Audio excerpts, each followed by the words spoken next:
पर ये क्लास है जो आपके लिए बेनिफिशियल रहेगी। तो चलेंगे हम अपने फर्स्ट क्वेश्चन की तरफ। ठीक है, मैं आपसे और कुछ भी नहीं कहूँगी क्योंकि मुझे पता है जो बच्चों का मन करता है वो वही करते हैं। तो चलते हैं फर्स्ट क्वेश्चन की तरफ। आप बस पूरी क्लास देख लीजिए, यही आपके लिए सबसे ज़्यादा जरूरी है। टकसाली भाषा किसे कहते हैं? बहुत ही अच्छे क्वेश्चन है जो मैंने यहाँ पर रखे हैं। ठीक है, टकसाली भाषा किसे कहते हैं? तो ये संस्कृत निष्ठ भाषा को टकसाली भाषा के नाम से जाना जाता है। देवनागरी लिपि का सर्वप्रथम प्रयोग किस राज्य से माना जाता है? ठीक है, हमारी जो हिंदी भाषा है उसकी लिपि है देवनागरी, और उसका सबसे पहले प्रयोग किस राज्य में हुआ था? तो ये हुआ था गुजरात में। ठीक है, गुजरात से सबसे पहले देवनागरी लिपि का प्रयोग हुआ है। किस विद्वान ने देवनागरी लिपि के स्थान पर रोमन लिपि स्वीकार करने का सुझाव दिया था? तो सबसे पहले किस विद्वान ने देवनागरी लिपि यानी कि उनका कहना था कि देवनागरी लिपि को हटाएं और रोमन लिपि को स्वीकार करें। रोमन लिपि यानी कि अंग्रेजी भाषा का उन्होंने जोर दिया था अंग्रेजी भाषा पर। तो ये हैं सुनीत कुमार चटर्जी। ठीक है, सुनीत कुमार चटर्जी ने बात बोली थी। भाषा की कौन कौन सी विशेषताएं होती हैं, ये थोड़ा सा यहाँ पे आप पढ़ लीजिए, इंपॉर्टेंट होता है। भाषा परिवर्तनशील होती है। बिल्कुल, भाषा जो होती है वो परिवर्तनशील होती है। भाषा में बदलाव आते रहते हैं, उसका स्वरूप हमेशा एक जैसा नहीं रहता। जैसे समय परिवर्तनशील होता है वैसे ही भाषा भी परिवर्तनशील होती है। भाषा पैतृक संपत्ति नहीं होती। ऐसा नहीं है कि ये किसी की मतलब बाप की जागीर हो। ठीक है, किसी की भी जागीर नहीं होती है, बिल्कुल किसी की कोई पर्सनल प्रॉपर्टी नहीं होती है। ये सबके लिए मतलब सार्वजनिक होती है, सामाजिक संपत्ति होती है। हर किसी का भाषा पर उतना ही अधिकार होता है जितना कि हमारा होता है, किसी और का होता है। ठीक है, भाषा सामाजिक संपत्ति होती है, बिल्कुल सही बात है। यहाँ पे ध्यान दे लेना, यहाँ पे नहीं लिखा हुआ है। ठीक है, क्योंकि ये क्वेश्चन 100% कहीं ना कहीं पूछा ही जाएगा, और उसमें पैतृक संपत्ति नहीं होती है या होती है ऐसे लिखा हुआ आता है। असत्य सत्य पूछ लेते हैं। भाषा अनुकरण द्वारा सीखी जाती है, बिल्कुल सीखी जाती है। आप कभी भी देख लेना, भाषा अनुकरण यानी कि जैसा हम दूसरों को बोलते हुए देखते हैं वही उसी भाषा का असर हमारी भाषा पर भी आ जाता है ना। तो ऐसा बिल्कुल होता है कि जो अनुकरण द्वारा तो हम भाषा सीखते हैं। बच्चे जब छोटे छोटे होते हैं तो वो अपने माँ बाप को और उनको देखकर ना, जब छोटे बच्चे होते हैं तो मुंह की तरफ इतना ध्यान से देखते हैं, वो होठों को चलते हुए देखते हैं। ठीक है, और अनुकरण द्वारा बहुत सी बातों को सीख जाते हैं। भाषा की प्रवृत्ति कठिन से सरल की ओर होती है। जब हम किसी भाषा को सीखना शुरू करते हैं तो हमें वो बहुत कठिन लगती है ना। एक छोटा बच्चा होता है जो आ अनार भी लिखना सीखता है तो उसे बहुत कठिन लगते हैं, लेकिन धीरे धीरे धीरे धीरे वो उसके लिए बहुत ही सरल हो जाते हैं। ठीक है, भाषा परंपरागत होती है। बिल्कुल, भाषा ऐसा नहीं है कि इसको साल 2 साल 4 साल 5 साल में बदल दिया जाए। ये परंपरागत हमारी मतलब पारंपरिक तौर पर चलती रहती है। ठीक है, तो ये सभी विशेषताएं जो आपको याद रखनी है भाषा से। देवनागरी लिपि का विकास किससे माना जाता है? तो ब्राह्मी लिपि से माना जाता है। हिंदी शब्दानुशासन ग्रंथ के रचनाकार कौन है? तो ये है किशोरी दास वाजपेयी। ठीक है, किशोरी दास वाजपेयी जी का ग्रंथ है कौन सा? हिंदी शब्दानुशासन, इसको याद रख लेना है। आगे चलेंगे। संघ की राजभाषा हिंदी और लिपि देवनागरी होगी, यह संविधान के किस अनुच्छेद में वर्णित है?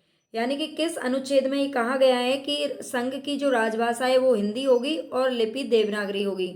तो ये अनुच्छेद 343 में इसको कहा गया है। राजभाषा आयोग जो कि 1955 में इसकी स्थापना हुई थी, मतलब बना था ये आयोग, इसके प्रथम अध्यक्ष कौन थे? तो बीजी खैर, यानी कि जिनका पूरा नाम है बाल गंगाधर खैर। वैसे इन्हें बीजी खैर इस तरीके से लिखा हुआ भी आता है और कभी कभी इस तरह से लिखा हुआ भी आता है। ठीक है, तो इसको हर तरीके से आपको याद रखना है, फुल फॉर्म शॉर्ट फॉर्म सभी। आगे चलेंगे। ग्रिम नियम का संबंध किससे है? ग्रिम नियम क्या होता है सबसे पहले तो आपको ये पता होना चाहिए। तो देखो, जो ग्रिम नियम है ना, ये दिया किसने था? सबसे पहले मैं इसको आपको बता देती हूँ, याकोब ग्रिम ने दिया था। ये एक जापानी विद्वान थे, याकोब याकोब ग्रिम। ठीक है, इनका नाम था। इन्होंने ग्रिम नियम दिया था और ये आया था 1822 ईस्वी में।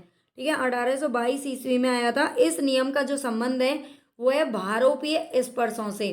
ठीक है, ये बलाघात पर आधारित होता है, और तो इसका इतना सा याद रखना है, स्वेनिम विज्ञान या ध्वनि विज्ञान से इसका संबंध माना जाता है। भाषाओं के पारिवारिक वर्गीकरण का आधार क्या है? तो यह है इतिहास।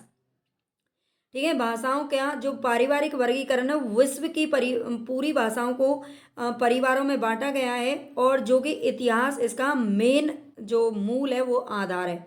ठीक है। और विश्व की भाषा परिवार भी आपको याद रखने चाहिए। 10 भाषाएं परिवार हैं, लेकिन उसमें से कुछ इंपॉर्टेंट हैं, जैसे भारोपीय परिवार, हमारी जो हिंदी है वो भी भारोपीय परिवार से संबंधित है। हिंदी हमारी भारोपीय परिवार से संबंधित है। इसमें भारत और यूरोपीय कुछ भाषाओं का मिक्सचर है ये। ठीक है। हिंदी के अतिरिक्त कौन सी भाषा देवनागरी लिपि में लिखी जाती है? तो मराठी भाषा पूछा जाता है क्वेश्चन। हिंदी तो देवनागरी में लिखी जाती है, सब जानते हैं, लेकिन और कौन सी अन्य भाषा है? वो है मराठी भाषा। आगे चलते हैं। एक बार कमेंट में जरूर मुझे बता देना कि आपको क्लास कैसी लग रही है, क्वेश्चन कैसे लग रहे हैं। ठीक है। वन लाइनर बना रही हूँ मैं, क्योंकि वन लाइनर की जो बुक है वो कोई भी आसानी से नहीं मिलती, ना ही मेरे पास है। बस जो मेरे पास बुक्स हैं, जो नोट्स हैं, उनसे मैंने वन लाइनर तैयार किए हैं आपके लिए। बहुत सारे क्वेश्चन हैं। ठीक है। डेली आप अच्छे से रिवीजन करिए, और जो प्लेलिस्ट बनी हुई है गद्य विधाओं का रिवीजन, उसमें बहुत सारे जो टॉपिक हैं काल है वो मैंने करवा दिए। बहुत अच्छे अच्छे क्वेश्चन वहाँ पे करवाए हैं। रामचंद्र शुक्ल जी मेरी बुक मेरे जो क्लासेस हैं उनका मेन आधार है ना, वहाँ से ही मैं क्वेश्चन है जो उठा रही हूँ। तो इनको आप अच्छे से पढ़ लेना, पेपर में आपको देखने को जरूर मिलेंगे। अगर अच्छी लगे तो लाइक, सब्सक्राइब और शेयर जरूर कर देना। हरियाणवी या बांगरू बोली किस अपभ्रंश से विकसित हुई है? तो ये हुई है पश्चिमोत्तरी सौर सेनी अपभ्रंश से।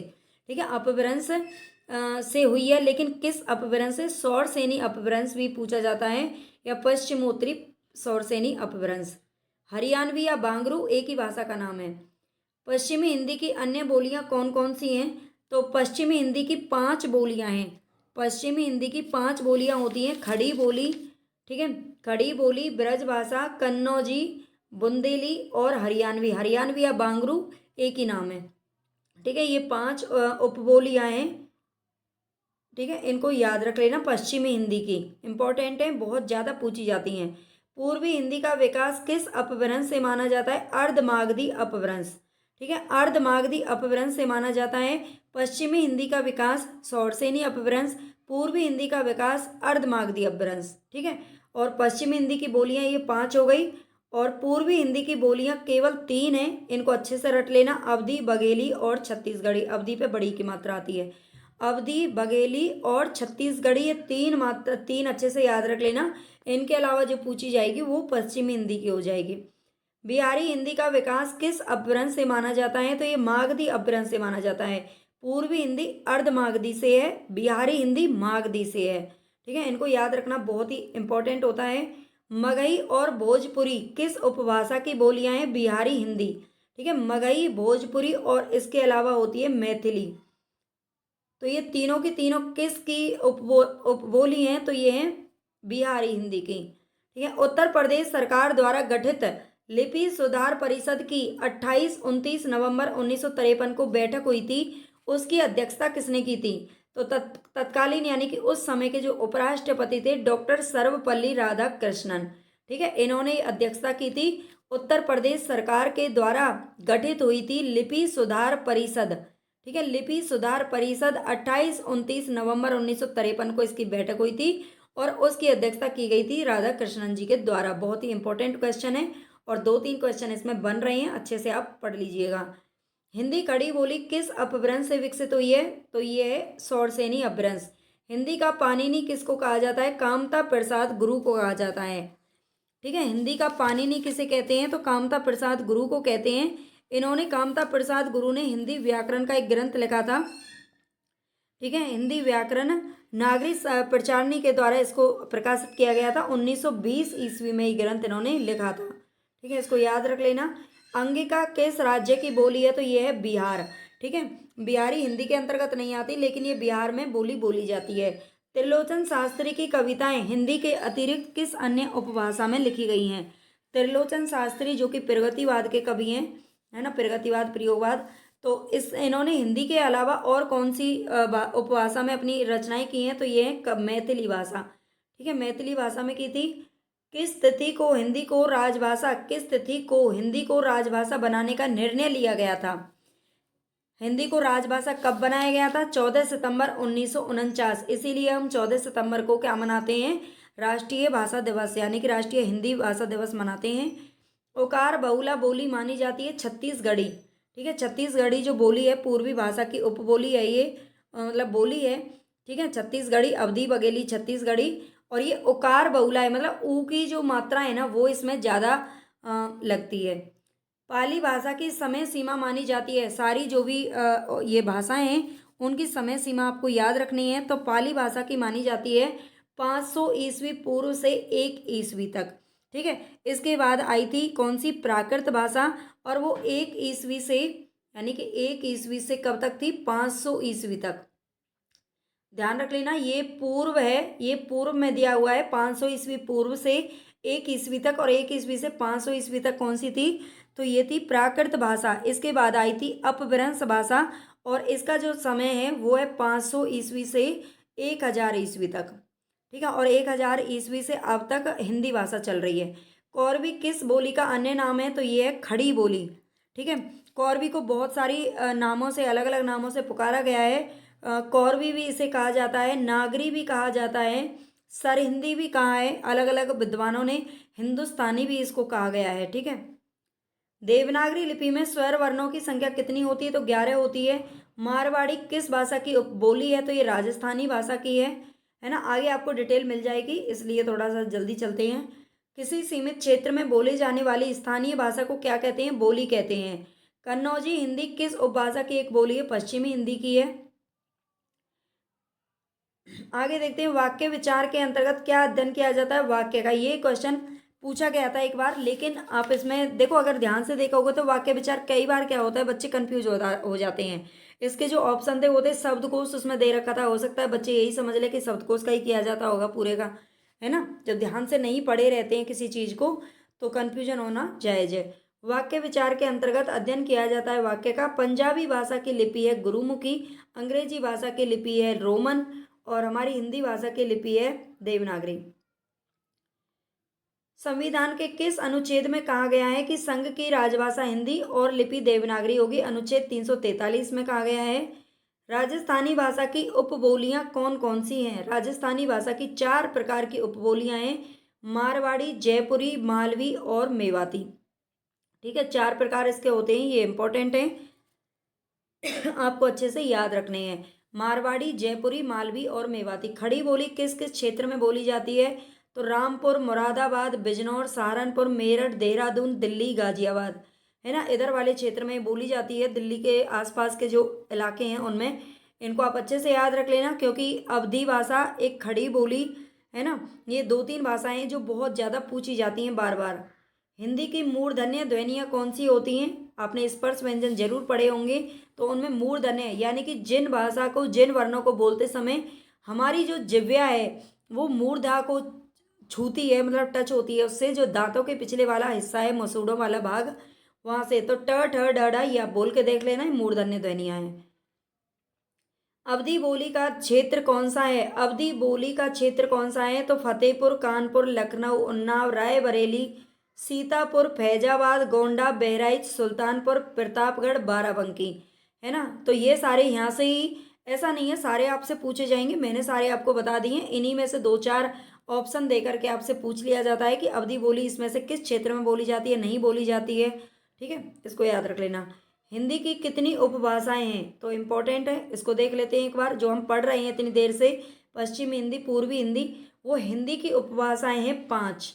ठीक है, 5 उपभाषाएं हैं, पश्चिमी हिंदी, राजस्थानी हिंदी, पूर्वी हिंदी, बिहारी हिंदी और पहाड़ी हिंदी। ठीक है, ये 5 उपभाषाएं हैं किसकी, हिंदी की। मात्रा स्वर को क्या कहते हैं, तो समरूप और ग्रेफीम कहते हैं, समरूप या ग्रेफीम। मुस्लिम शासकों के समय भारत में न्यायालय की भाषा कौन सी थी, तो ये थी अरबी फारसी। ठीक है, भारत में देखो जब मुसलमानों का राज था तो मुस्लिम भाषा थी, यानी कि अरबी फारसी थी, और जब अंग्रेजों का शासनकाल आया तो अंग्रेजी भाषा उन्होंने बना दी थी कोर्ट की भाषा। ठीक है, तो इसको भी याद रख लेना है। बाद में हिंदी के लिए बहुत सारी जद्दोजहद करनी पड़ी थी हमारे कुछ विद्वानों को, है ना, जिसका आज ये नतीजा है कि हम हिंदी बोल पा रहे हैं। वैसे तो हिंदी बोलने में आजकल क्या है कि जो पढ़े लिखे लोग हैं उनको तो बहुत ही शर्म आने लग गई है ना। आप किसी को भी देख लेना, वो इंटरव्यू भी देंगे तो सब कुछ इंग्लिश में ही बोलेंगे, है ना। तो हिंदी तो बोलने में, पढ़ने में अब शर्म आती है बच्चों को। बच्चों को क्या, सभी को आने लग गई, क्योंकि हिंदी का जो वजूद होना चाहिए वो अभी नहीं है।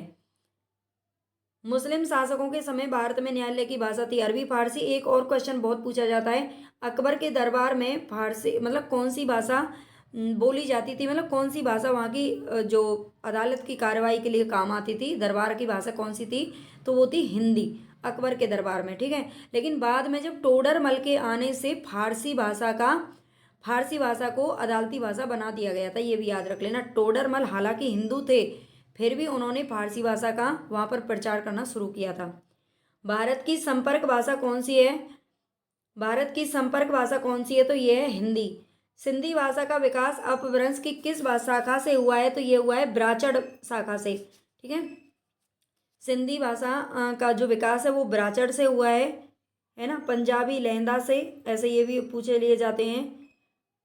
भाषा विज्ञान की दृष्टि में प्रियतन लाघव का अर्थ क्या है, यह उच्चारण की सुविधा, ठीक है। भाषा विज्ञान की दृष्टि में प्रियतन लाघव का अर्थ क्या है, उच्चारण की सुविधा।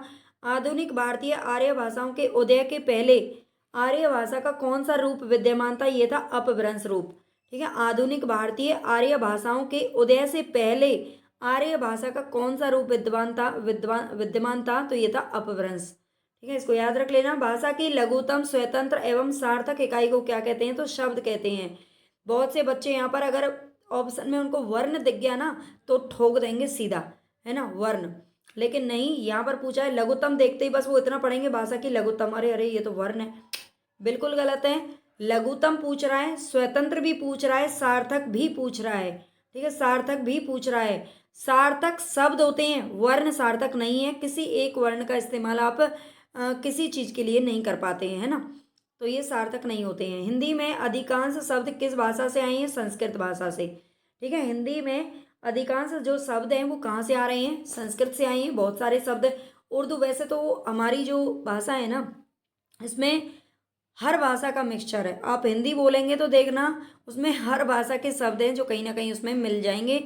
उर्दू के भी मिलते हैं, है ना, और फारसी वगैरह के भी उसके भी मिलते हैं, अंग्रेजी के भी मिल जाते हैं। अंग्रेजी शब्द भी हम बीच बीच में बोलते ही हैं। दिल्ली व मेरठ के आसपास की बोली का क्या नाम है, तो ये है खड़ी बोली। आपको बहुत ही अच्छे क्वेश्चन आगे देखने को मिलेंगे, इसलिए भागना नहीं है, क्वेश्चन को पूरे देखना है। विद्यापति के पद किस भाषा में रचित हैं, तो यह है मैथिली भाषा में।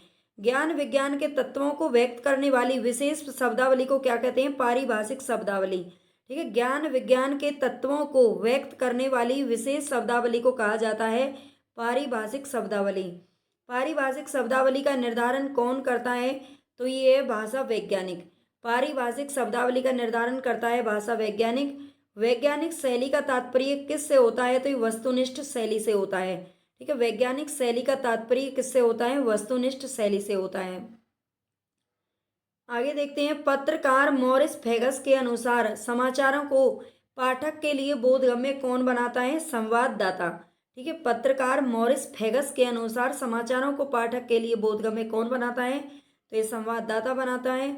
समाचार का प्रमुख तत्व क्या होता है, सत्यता व नवीनता। समाचार जो भी होते हैं उनका मेन जो तत्व होता है वो है सत्यता, मतलब एक सच्चाई पर वो आधारित होने चाहिए, और नवीनता, हर दिन कुछ नई नई खोज लेके आना चाहिए। डेस्क के लिए समाचारों की आपूर्ति कौन करता है, तो रिपोर्टर करते हैं, जगह जगह घूम करके। रिपोर्टर बनने के लिए क्या आवश्यक होता है, अगर आपकी इच्छा है आप रिपोर्टर बनना चाहते हैं तो सहज बुद्धि होनी चाहिए और भाषा पर अधिकार, ठीक है। ऐसा नहीं है, क्योंकि रिपोर्टर के लाइफ में बहुत सारे लोगों से मिलना जुलना होता है, बहुत सारी चीज़ें कहीं कहीं पर उनको, अभी आपने देखा होगा जो रिपोर्टर मतलब महाकुंभ गए हुए थे उनमें डेली की ऐसे वीडियो बहुत सारी हमने देखी थी कि भाई उस वो बाबा उनके पीछे पड़ गए, रिपोर्टर को, है ना, चिमटा मारा, ये मारा, वो मारा। तो बहुत सारी चीज़ें होती हैं, उनकी जो बुद्धि है ना एकदम सरल और सहज होनी चाहिए, उनको जल्दी से गुस्सा नहीं आना चाहिए रिपोर्टर को, है ना, कहने का ये अधिकार है। और भाषा पर तो जिस भी भाषा में वो न्यूज़ दे रहे हैं, हिंदी आपने देखा होगा जो रिपोर्टर हैं, है ना, संवाददाता जो होते हैं, एकदम टीवी में क्या धड़ाधड़, मतलब हिंदी चाहे इंग्लिश है, कुछ भी अगर उनकी भाषा है जो इम्पोर्टेंट है वो ही बोलते हैं, है ना, बिल्कुल एकदम बोल करके, तोल करके और सोच करके। भाषा की सर्व प्रमुख और एशिया की सबसे बड़ी संवाद समिति कौन सी है, तो प्रेस ट्रस्ट ऑफ इंडिया, ठीक है। भाषा की सबसे ज़्यादा प्रमुख और एशिया की सबसे बड़ी संवाद समिति है ये प्रेस ट्रस्ट ऑफ इंडिया। संचार माध्यमों का प्रमुख प्रयोजन क्या होता है? तो ये होता है सूचना को जन सामान्य तक पहुंचाना, आम जनता तक पहुंचाना किसी भी इंफॉर्मेशन को। ये होता है संचार माध्यमों का प्रमुख प्रयोजन यानी कि उद्देश्य। अनपेक्षित व कामुकतादर्शी समाचारों को किस वर्ग में रखा जाता है? तो गर्म समाचार होते हैं ये। हिंदी में, इंग्लिश में इनको हॉट न्यूज़ बोला जाता है। ठीक है, हॉट न्यूज़ भी होती हैं, आप पढ़ लेना कभी। अनपेक्षित व कामुकतादर्शी समाचारों को गर्म समाचारों में रखा जाता है। किस रस को रसराज की संज्ञा दी जाती है? श्रृंगार रस को दी जाती है। वैसे देखो मैं आपको बता देती हूँ, जो श्रृंगार है वो ऐसे लिखा जाता है अगर आपसे पूछ लिया जाए ये शब्दावली में, लेकिन जब हम अपने फ़ोन में टाइप करते हैं ना तो यही आता है, ये वाला आता नहीं है, इसलिए यहाँ पर ये करना पड़ता है। ठीक है, फ़ोन या जब जब भी हम टाइप करते हैं, आप टाइप करके देखना फ़ोन लैपटॉप किसी में भी ये वाला नहीं आता है। ठीक है, तो ये वाला इसलिए लिखना पड़ता है, अदरवाइज़ मैं हमेशा कोशिश करती हूँ कि मैं आपको सही शब्द लिख करके दूँ। अनुनासिक व्यंजन कौन से होते हैं? तो वर्ग का पंचमा अक्षर होते हैं। आपने देखे होंगे जो ये वाले होते हैं ना, ये वाले, ये और ये और ये, पहले ये आता वैसे, और ये और ये। ठीक है, ये 5 अक्षर हैं, ये अनुनासिक व्यंजन है और ये वर्म का पंचमा अक्षर होता है। टीवी चैनलों पर कमर्शियल ब्रेक से तात्पर्य क्या है? कमर्शियल जो ब्रेक आती हैं उनका मतलब होता है विज्ञापन। कमर्शियल का मतलब होता है जो केवल हमारे मतलब जो विज्ञापन होते हैं ना कमाई के लिए, कमाई यानी कि इनकम के लिए जो यूज होते हैं चीज़ें। ठीक है, खसखोरा या गोरखाली भाषा कहाँ की है? तो नेपाल की राजभाषा है ये। ठीक है, इसको भी याद रख लेना है, पूछ ली जाती है। कोई भी बोली है भाषा मानकता प्राप्त करने पर हो जाती है सरल। कोई भी बोली भाषा, कोई भी बोली या भाषा मानकता प्राप्त करने पर कैसी हो जाती है? तो सरल हो जाती है। व्यवहार के आधार पर शब्दों के कितने भेद होते हैं? अपने अर्थ के आधार पर शब्द पढ़े होंगे और पढ़े होंगे, लेकिन व्यवहार के आधार पर शब्द 2 प्रकार के होते हैं, सामान्य शब्द और तकनीकी शब्द। खरोष्ठी लिपि की उत्पत्ति किससे हुई है? तो अरमाइक लिपि से हुई है भाई। इतने सारे क्वेश्चन हम पढ़ लिए हैं और अगर अब तो आपको पता है चल ही हुआ होगा कितने अच्छे क्वेश्चन हैं आपके लिए। तो अगर आपको अच्छे लग रहे हैं भाई, इतनी मेहनत करनी पड़ती है, तो प्लीज़ अभी पहले आप एक बटन दबा करके लाइक, सब्सक्राइब और शेयर जरूर कर लेना। जिन्होंने सब्सक्राइब नहीं किया है ना भाई, बिल्कुल ज़रूर कर लेना, है ना। कर भला तो हो भला। नागरी लिपि सुधार समिति के संयोजक कौन थे? काका कालेलकर थे। ठीक है, नागरी लिपि सुधार समिति। ईसाई मिशनरियों का प्रधान केंद्र कहाँ था? है ना, तो ये था श्रीरामपुर। प्रयोजन मूलक भाषा का प्रमुख संबंध किससे होता है? जीविको उपार्जन। प्रयोजन मूलक का मतलब होता है ऐसी भाषा जिससे हम आगे जाकर के अपनी जीविका कमा सकें, ये होती है प्रयोजन मूलक भाषा। ठीक है, आगे देखते हैं इतिहास के प्रति भारतीय दृष्टिकोण क्या है? अध्यात्म परक। ठीक है, इतिहास के प्रति जो भारतीय दृष्टिकोण है वो अध्यात्म परक है। पाली भाषा के सर्वप्रधान वैयाकरण कौन है? कच्चायन। ठीक है, पाली भाषा के सर्वप्रधान वैयाकरण कौन है? तो ये कच्चायन है। अपभ्रंश भाषाओं का विकास किससे हुआ है? प्राकृत भाषा से हुआ है। खड़ी बोली गद्य के विकास का मूल आधार क्या है? खड़ी बोली के व्याकरण का मानकीकरण हो जाना। हिंदी को संघ की राजभाषा बनाने का जो प्रस्ताव संसद में पारित हुआ था उसके प्रस्तावक कौन थे? श्री गोपाल स्वामी अयंगर। ठीक है, श्री गोपाल स्वामी अयंगर थे। हिंदी को संघ की राजभाषा बनाने का प्रस्ताव इन्होंने पारित किया था, मतलब प्रस्ताव इन्होंने दिया था वहाँ पर। ठीक है, प्रस्तुत किया था। आगे चलते हैं, राष्ट्रीय भाषा का दर्जा किस भाषा को प्राप्त होता है? जो पूरे राष्ट्र में सर्वाधिक बोली जाती है। हमारी हिंदी को अभी तक राष्ट्रीय भाषा का दर्जा प्राप्त नहीं है। ठीक है, राष्ट्रीय भाषा कहते हैं लेकिन संविधान में उसको केवल राजभाषा का दर्जा है जो प्राप्त है। ठीक है, राष्ट्रीय भाषा का नहीं है। भारतीय भाषाओं के भाषा सर्वेक्षण का कार्य संपादन एवं कई खंडों में उसका प्रकाशन किस विद्वान की अध्यक्षता में संपन्न हुआ था? तो जॉर्ज ग्रियर्सन की अध्यक्षता में हुआ था। ठीक है, भारतीय भाषाओं के भाषा सर्वेक्षण का कार्य संपादन और कई खंडों में उसका प्रकाशन हुआ था जॉर्ज ग्रियर्सन के। इन्होंने भी हमारे हिंदी साहित्य के लिए काफ़ी कुछ किया था। हिंदी की वैज्ञानिक एवं तकनीकी शब्दावली के निर्माण का कार्य करने वाली संस्था का नाम क्या है? तो वैज्ञानिक एवं तकनीकी शब्दावली आयोग 1961 में इसकी स्थापना हुई थी। ठीक है, ये भी याद रख लेना। आगे चलते हैं, भोजपुरी भाषा अपने व्याकरण ढांचे में किस भाषा से काफ़ी समानता रखती है? तो बांग्ला भाषा से रखती है। भोजपुरी भाषा अपने व्याकरण ढांचे में किससे समानता ज़्यादा रखती है? तो बांग्ला भाषा से। कुमाऊनी भाषा भाषी क्षेत्र कौन से हैं? रानीखेत, नैनीताल, अल्मोड़ा, पिथौरागढ़, चंपावत, बागेश्वर आदि। कुमाऊनी ये पहाड़ी भाषा से निकली हुई हैं, ठीक है। गढ़वाली, कुमाऊनी, और इनको आप याद रख लेना, ये जो उधर के पहाड़ी क्षेत्र हैं, उत्तराखंड वगैरह, हिमाचल प्रदेश, उधर बोली जाती हैं। हिंदी की वैज्ञानिक एवं तकनीकी शब्दावली के निर्माण हेतु संस्कृत शब्दों को प्राथमिकता देते हुए उपयोगी शब्द ग्रहण किए जाते हैं, कहाँ से? हिंदी की वैज्ञानिक एवं तकनीकी शब्दावली के निर्माण के लिए संस्कृत शब्दों को प्राथमिकता देते हुए और बाकी के उपयोगी शब्द कहाँ से ग्रहण किए जाते हैं?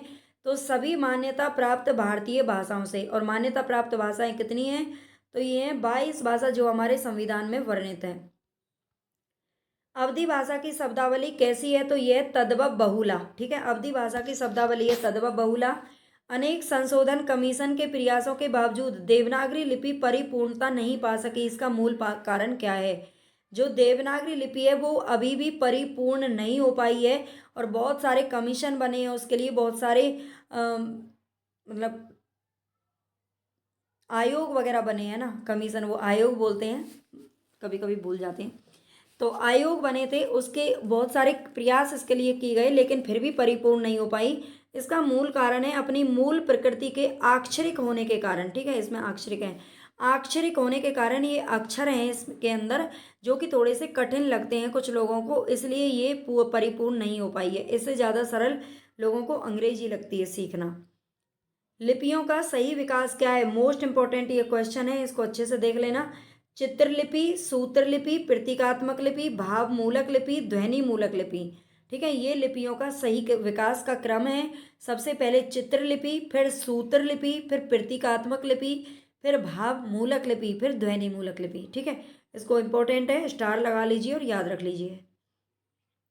भारतीय संविधान के किस अनुच्छेद के आधार पर 1955 ईस्वी में राजभाषा आयोग की नियुक्ति की गई थी? 344 ए, ठीक है। भारतीय संविधान के किस अनुच्छेद के आधार पर 1955 ईस्वी में राजभाषा आयोग की नियुक्ति की गई थी? तो 344 ए में की गई थी। जिन ध्वनि चिन्हों द्वारा मनुष्य परस्पर विचार विनिमय करता है उसको समष्टि रूप में भाषा कहते हैं। भाषा की ये परिभाषा किसने दी है? तो डॉक्टर बाबूराम सक्सेना ने दी है। जिन ध्वनि चिन्हों द्वारा मनुष्य परस्पर विचार विनिमय करता है उसको समष्टि रूप में भाषा कहते हैं। भाषा की ये परिभाषा दी है डॉक्टर बाबूराम सक्सेना ने। भाषा की ये बहुत सारी परिभाषाएं हैं, धीरे धीरे आपको सब कराऊंगी मैं, है ना। अपभ्रंश शब्द का प्रयोग कब से प्रारंभ हुआ? 6वीं शताब्दी से। स्वाधीनता संघर्ष के दौरान राष्ट्रीय भाषा के रूप में हिंदी के प्रचार प्रसार में किसकी सक्रिय भूमिका रही है? तो ये रही है स्वामी दयानंद सरस्वती जी की। आगे चलते हैं। स्वाधीनता आंदोलन के समय राष्ट्रीय भाषा हिंदी के विकास के लिए किसके सुझाव पर दक्षिण भारत हिंदी प्रचार सभा की स्थापना की गई? महात्मा गांधी, ठीक है। स्वाधीनता आंदोलन के समय राष्ट्रीय भाषा हिंदी के विकास के लिए किसके सुझाव पर दक्षिण भारत हिंदी प्रचार सभा की स्थापना की गई थी? तो महात्मा गांधी के सुझाव पर की गई थी। मानक हिंदी का विकास किस बोली से हुआ है? खड़ी बोली हिंदी। स्वाधीनता आंदोलन के दौरान हिंदी किसका पर्याय बनी थी? राष्ट्रीय एकता का, ठीक है। लाश, कैंची, कालीन, चेचक, तलाश, बेगम, बहादुर, जाजिम, ये सभी जो शब्द हैं वो किस भाषा के हैं? तुर्की भाषा के शब्द हैं, ठीक है। तुर्की भाषा यहाँ पर छिपा हुआ है। तो आज के लिए इतना ही काफ़ी है। आज के जो क्वेश्चन थे वो कंप्लीट हमारे 100 से थोड़े से कम है, शायद 91 ये क्वेश्चन है, ठीक है। तो आई होप आपको ये क्लास अच्छी लगी होगी। अच्छी लगे ना लगे मुझे नहीं पता है, लेकिन आपके लिए हेल्पफुल 100% रहेगी ये मुझे पता है, ठीक है। इसीलिए मैं इतनी मेहनत से आपके लिए क्लास तैयार कर रही हूँ। कई सारी बुक्स का मतलब ऐसा नहीं है कि वन लाइनर क्वेश्चन बनाना क्या है कि मिलती नहीं है कोई आसानी से बुक, तो इसलिए इनको बनाना थोड़ा सा कठिन होता है, लेकिन आपको ये ज़्यादा यूज़फुल रहेंगे इसलिए मैं इनको बना रही हूँ, और बच्चों की डिमांड भी है वन लाइनर की। तो अगर आपको क्लास पसंद आई हो तो लाइक सब्सक्राइब करके ज़रूर जाना, कोई कसम नहीं दूंगी, लेकिन हाँ आपको अपनी ईमानदारी दिखानी है, और क्या कर सकते हो। चलते हैं, बाय बाय।